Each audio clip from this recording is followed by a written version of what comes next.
Hello friends, मैं ADV सेठ एक बार फिर से आप सभी के समक्ष उपस्थित हूं बालाजी के ऑनलाइन प्लेटफॉर्म पर। जी हां दोस्तों, एक बार फिर से हम आप सभी के समक्ष उपस्थित हैं आपके डाउट्स को क्लियर करने के लिए। जब हम विधि की बात करते हैं तो लॉ में कई सारी चीज़ें, कई सारे डाउट्स ऐसे होते हैं जो कभी क्लियर नहीं हो पाते। तो उन्हीं विषयों पे आज हम चर्चा करेंगे। आज हमारे चर्चा का विषय है कि सामान्य आशय और सामान्य उद्देश्य में अंतर बताइए। जी हाँ दोस्तों, सामान्य आशय जो है वो इंडियन पेनल कोड 1860 की धारा 34 में उसको डिफाइन किया गया है।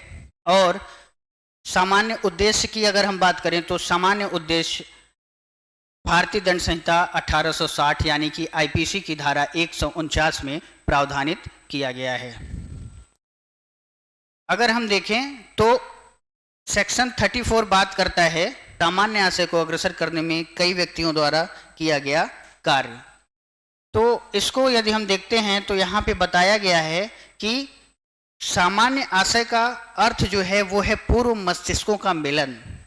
कोई किसी भी कार्य या अपराध को गठित करने के लिए जब दो से अधिक व्यक्ति जब सुनियोजित ढंग से मिलकर पहले बैठकर उसके बारे में योजना बनाते हैं और उस योजना के अनुसार उस कार्य को या उस अपराध को उसी प्रोसीजर में करते हैं तो वो जो है सामान्य आशय का अपराध गठित करता है। जैसा कि मैंने इसके पहले भी आपको बताया कि सामान्य आशय अपने आप में किसी भी प्रकार से दंडनीय नहीं होता है। जब उसमें मैलाफाइड इंटेंशन के साथ कोई कार्य जुड़ जाता है तो वो उसका अपराध गठित कर देता है। ये बिल्कुल संयुक्त दायित्व के सिद्धांत पर चलता है। ये कभी भी अकेले अपने आप में दंडनीय नहीं है। तो अगर हम धारा 34 की बात करेंगे तो धारा 34 कहती है, उसके अंतर्गत हम देखेंगे इस डायग्राम के माध्यम से बहुत इजी तरीके से समझेंगे कि जब कोई आपराधिक कार्य कई व्यक्तियों द्वारा अपने सबके सामान्य आशय को अग्रसर करने में किया जाता है तब ऐसे व्यक्तियों में से हर व्यक्ति उस कार्य के लिए उसी प्रकार दायित्व के अधीन है मानो वह कार्य अकेले उसी ने किया हो। जी हाँ दोस्तों, ये संयुक्त दायित्व के सिद्धांत पे काम करता है। जैसा कि हमने पहले भी बताया, ये अपने आप में किसी भी प्रकार से अपराध गठित नहीं करता है। जैसे ही ये किसी अपराध के साथ शामिल हो जाता है तो वहाँ पे जो उस अपराध को करने का दंड है सामान्य आशय उसके साथ ऐड होकर उसी अपराध की दंड का प्रावधान करती है। इसके बाद हम आएंगे, अगर देखेंगे सेक्शन 149 को, जहाँ पे सामान्य उद्देश्य की बात की गई है, उसके मार्जिनल हेड को देखेंगे तो वहाँ लिखा गया है कि धारा 149 में विधि विरुद्ध जमाव का हर सदस्य सामान्य उद्देश्य को अग्रसर करने के लिए किए गए अपराध का दोषी। विधि विरुद्ध जमाव और सामान्य उद्देश्य की अगर हम बात करें तो सामान्य उद्देश्य में विधि विरुद्ध जमाव को लेकर यानी कि कम से कम 5 व्यक्ति की बात की जाती है कि 5 व्यक्ति मिलकर जब सामान्य उद्देश्य को अग्रसर करने के लिए किया जाता है कोई कार्य तो वो सामान्य उद्देश्य की श्रेणी में आता है। तो कहने का आशय ये है कि सामान्य उद्देश्य का जो 149 का डेफिनेशन है उसमें तो कहीं 5 व्यक्ति बताया ही नहीं गया है। तो हम कैसे मान सकते हैं कि सामान्य उद्देश्य को गठित करने के लिए 5 व्यक्ति की आवश्यकता पड़ती है। अब इसी सामान्य आशय और सामान्य उद्देश्य में जो बारीक सा डिफरेंस, धागे के बराबर बारीक डिफरेंस है, उसके बारे में हम डिस्कशन करेंगे। तो यदि 5 व्यक्ति की बात की गई है तो 5 व्यक्ति हमें धारा 149 कहीं नहीं बताता है। आइए इसका डेफिनेशन देखते हैं। यदि विधि विरुद्ध जमाव के किसी सदस्य द्वारा उस जमाव के सामान्य उद्देश्य को अग्रसर करने में अपराध किया जाता है या कोई ऐसा अपराध किया जाता है जिसका किया जाना उस जमाव के सदस्य उस उद्देश्य को अग्रसर करने में संभाव्य जानते थे तो हर व्यक्ति जो उस अपराध के किए जाने के समय उस जमाव का सदस्य है उस अपराध का दोषी होगा। अगर हम धारा 149 की डेफिनेशन देखें तो ये आपके सामने धारा 149 का डेफिनेशन है। यहाँ पे कहीं भी आपको नहीं मिलेगा कि कम से कम 5 व्यक्ति बताए गए हों कि 149 का अपराध गठित करने के लिए 5 व्यक्तियों की आवश्यकता पड़ती है। तो 5 का कॉन्सेप्ट आखिर कहाँ से निकल के आता है, आइए हम आज इसके बारे में जानेंगे। इसके लिए हमको देखना होगा इंडियन पेनल कोड की धारा 141 को। धारा 141 जो है वो विधि विरुद्ध जमाव की बात करती है। विधि विरुद्ध जमाव जब हम देखेंगे तो हम यहाँ पे देखेंगे 149 को जानने के लिए पहले हमें 141 जानना होगा, क्योंकि 149 के डेफिनेशन में विधि विरुद्ध जमाव की बात की गई है और विधि विरुद्ध जमाव 5 व्यक्ति या अधिक व्यक्तियों के जमाव से लिया जाता है। 5 या उससे अधिक व्यक्ति जब किसी कार्य को विधि विरुद्ध तरीके से करने के लिए अपने सामान्य उद्देश्य को अग्रसर करते हैं तो वह विधि विरुद्ध जमाव की श्रेणी में आता है। तो जो वो बेसिक कॉन्सेप्ट निकला है कि सामान्य आशय को डिफाइन करने के लिए 2 से अधिक व्यक्ति की आवश्यकता पड़ती है, वो धारा आपको धारा 34 में बिल्कुल मिल जाएगी क्लियर कट तरीके से। लेकिन 149 पढ़ेंगे तो 149 में 5 व्यक्ति निकल के नहीं आता है। 149 के 5 व्यक्ति को निकालने के लिए धारा 141 कहती है कि 5 या अधिक व्यक्तियों का जमाव विधि विरुद्ध जमाव कहा जाता है यदि उन व्यक्तियों का जिनसे वह जमाव गठित हुआ है सामान्य उद्देश्य हों। इसके बाद हम बात करेंगे धारा 34 पर एक बेहद महत्वपूर्ण केस का हम डिस्कशन करेंगे आपसे कि धारा 34 में एक केस है वीरेंद्र कुमार घोष बनाम एम्परर का केस। जी हाँ, ये केस 3 अगस्त सन 1923 का केस है, जिसको हम डाकघर केस के नाम से भी जानते हैं। इसमें होता क्या है, केस के फैक्ट कुछ इस प्रकार हैं कि कुछ व्यक्ति मिलकर एक कॉमन इंटेंशन बनाते हैं डाकघर को लूटने का। वो सभी व्यक्ति शंकरी टोला नामक डाकघर यानी पोस्ट ऑफिस में पहुंचते हैं।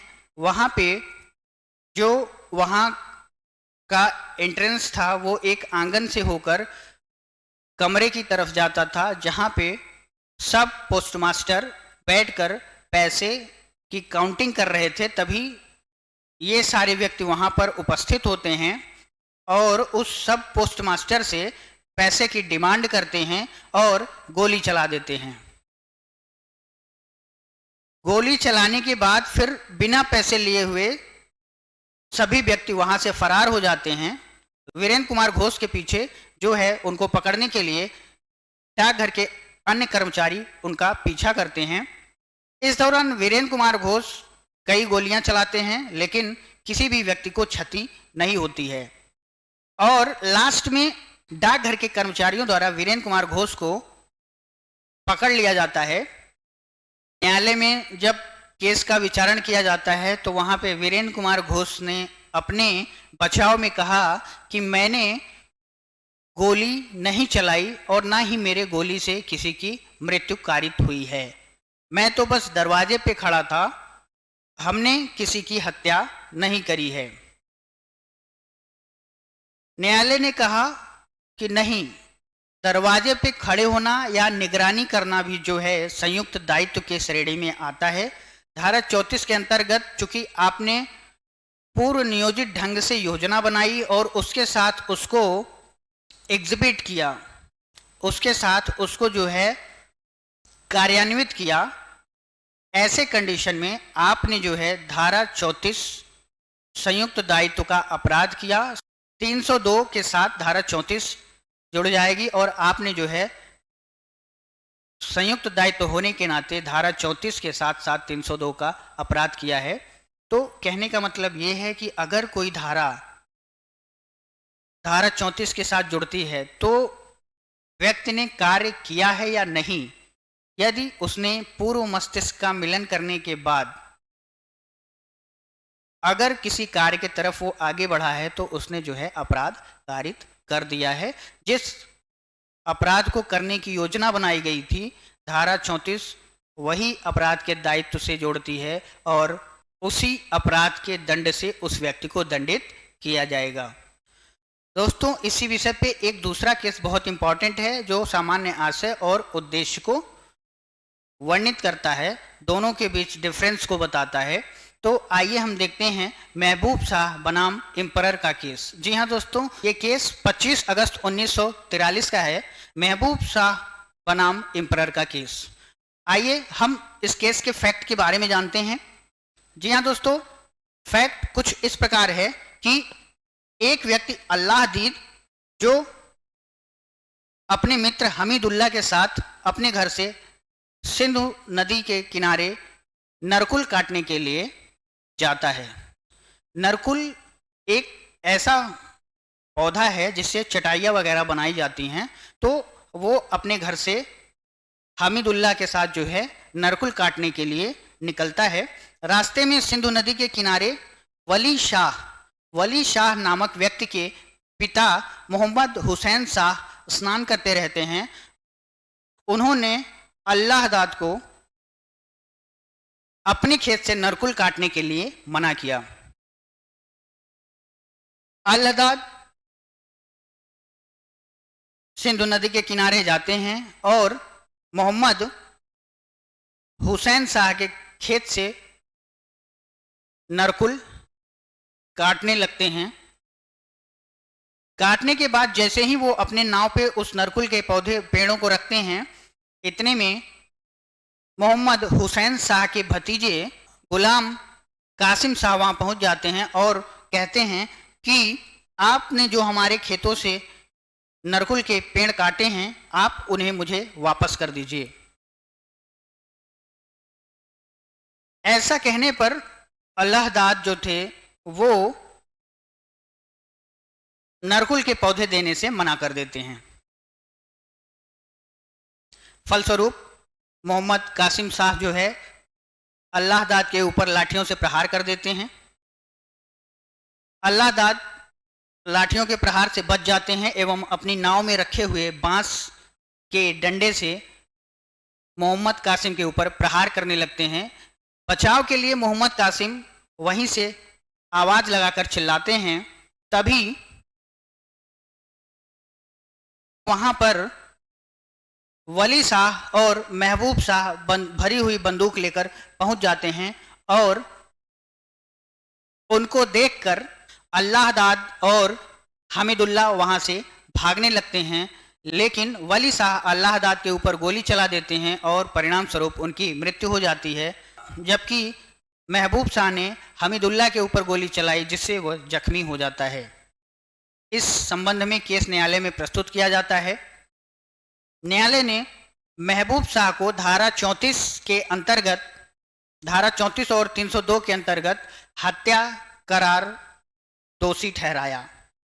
इस केस का विचारण न्यायालय में प्रस्तुत किया गया। न्यायालय ने महबूब शाह को 7 साल की सजा सुनाई। इसकी अपील लाहौर उच्च न्यायालय में की गई। महबूब शाह को इस केस के लिए लाइबल माना और उन्हें मृत्युदंड की सजा सुनाई।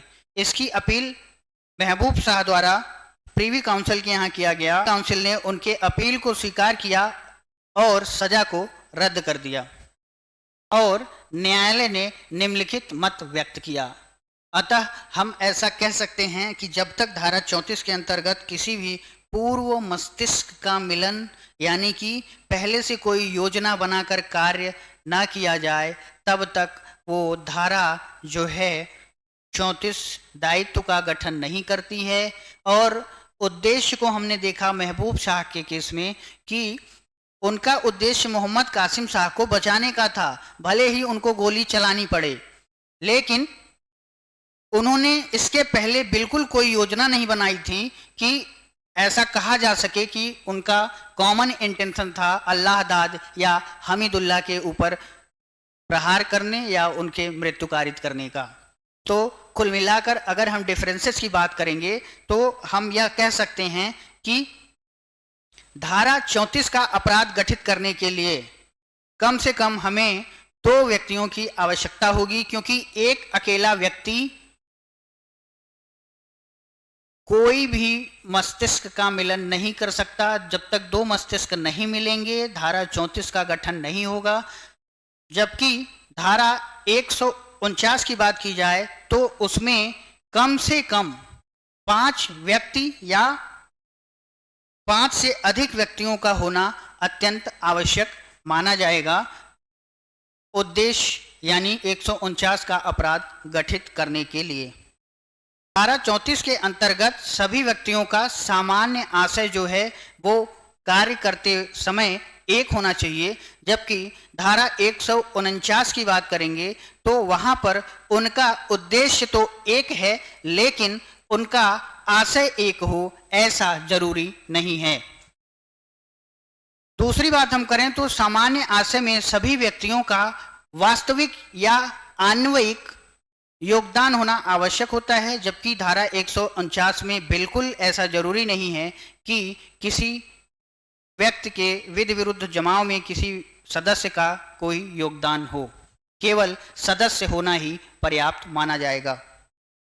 इसके बाद हम अगला अंतर देखेंगे तो सामान्य आशय को गठित करने के लिए आवश्यक है कि पूर्व नियोजित योजना बनाई गई हो। जबकि सामान्य उद्देश्य में ऐसा बिल्कुल आवश्यक नहीं है कि किसी प्रकार का उद्देश्य को क्रियान्वित करने के लिए पूर्व योजना का निर्माण करना पड़े। और यदि हम अगला अंतर देखते हैं तो सामान्य आशय स्वयं अपराध का सृजन नहीं करती है। जब तक ये किसी दूसरे धारा में मिल नहीं जाती, दूसरे धारा में मिलकर अपराध का निर्माण नहीं कर देती, संयुक्त दायित्व का निर्माण नहीं करती, तब तक जो है धारा 34 अपने आप में दंडनीय नहीं कही जाती है।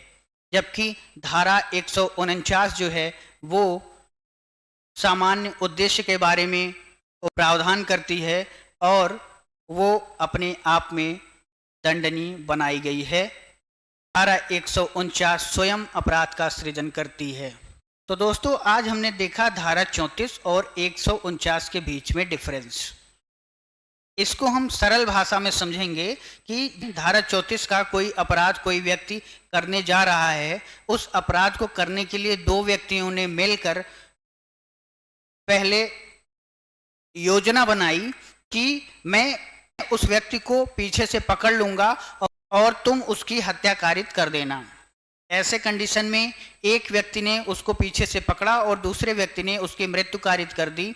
अगर यहाँ पे संयुक्त दायित्व का सिद्धांत नहीं होगा तो दूसरे व्यक्ति के लिए ये बचाव रहेगा कि मैंने तो सिर्फ उसको पकड़ा था, हत्या तो इन्होंने कारित की थी। ऐसे कंडीशन में संयुक्त दायित्व का होना अत्यंत आवश्यक है, क्योंकि उन्होंने पूर्व नियोजित ढंग से योजना बनाई कि हमें इस प्रकार से उस व्यक्ति की मृत्यु कारित करनी है। अब यहीं पे हम धारा 149 देखेंगे। धारा 149 की बात करेंगे तो सामान्य उद्देश्य की बात की जा रही है। सामान्य उद्देश्य को अगर हम समझें तो हम ये कह सकते हैं कि उनका उद्देश्य किसी व्यक्ति को मृत्यु कारित करना हो सकता है, परंतु उनका कोई कॉमन इंटेंशन यानी कि पहले से पूर्व नियोजित तरीके से कोई कार्य सामान्य उद्देश्य में नहीं रहता है। जैसे अगर हम देखें कि 5 व्यक्ति किसी व्यक्ति की मृत्यु कारित करना चाहते हैं, ठीक है, हम इसको बहुत ही आसान तरीके से समझेंगे कि सबका उद्देश्य, सबका उन 5 व्यक्तियों का उद्देश्य एक व्यक्ति की मृत्यु कारित करने का है, पर उन्होंने पूर्व नियोजित ढंग से कोई योजना नहीं बनाई है। तो अगर 5 व्यक्ति किसी व्यक्ति को मारने के लिए जाते हैं तो 5 व्यक्ति अपने अपने तरीके से उस व्यक्ति को मृत्यु कारित करेंगे। कोई डंडा लेके जाएगा, कोई तलवार लेके जाएगा, कोई बंदूक लेके जाएगा, क्योंकि अपने अपने तरीके से लोग मृत्यु कारित करने के लिए उसके ऊपर अटैक करेंगे। और यहाँ पे पूर्व नियोजित ढंग से अगर कोई बातें नहीं की गई हैं तो अटैक करने के बाद उस व्यक्ति की मृत्यु कारित कर दी जाएगी।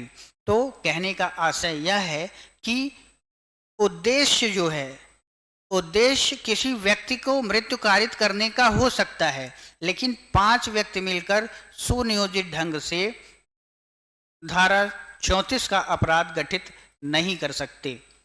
ये बेसिक सा डिफरेंस था आपका धारा 34 और 149 के बीच। अगले किसी वीडियो में हम आपके साथ फिर मिलेंगे किसी और धारा के डाउट्स को लेकर क्लियर करने के लिए। आज के लिए इतना ही, अगले वीडियो में फिर से मुलाकात होगी, तब तक के लिए नमस्कार।